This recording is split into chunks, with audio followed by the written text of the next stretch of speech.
Sebuah penyakit bisa sembuh kalau kita sadar, oh ya gue sakit. Dan ketika kita sadar kalau kita sakit, baru kita memutuskan, oke gue mau sembuh gimana caranya.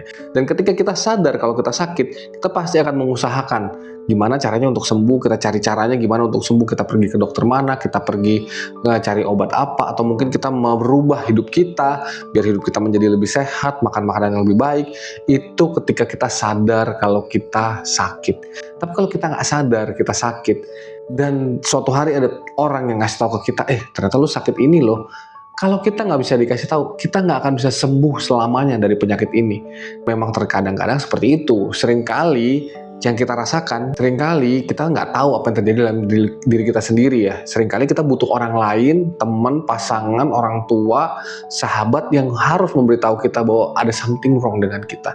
Dan kalau ada siapapun di luar sana, teman, orang tua, sahabat yang tiba-tiba out of nowhere terus tiba-tiba ngasih tau aja, lu begini loh, lu kurang ini loh. Daripada kita tersinggung, mendingan kita say thanks ke dia. Karena ternyata dia punya waktu lebih untuk memperhatikan kita.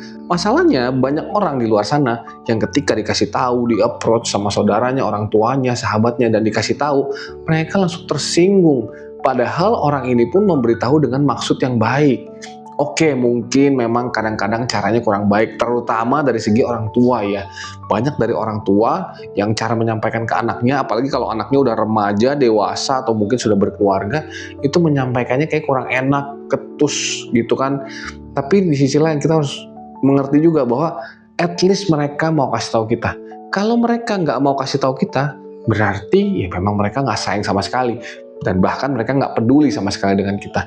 So pertanyaannya, ada nggak di dalam hidup teman-teman orang yang ngasih tahu teman-teman bahwa ada something wrong di dalam hidup teman-teman dan teman-teman harus berubah menjadi ke arah yang lebih baik?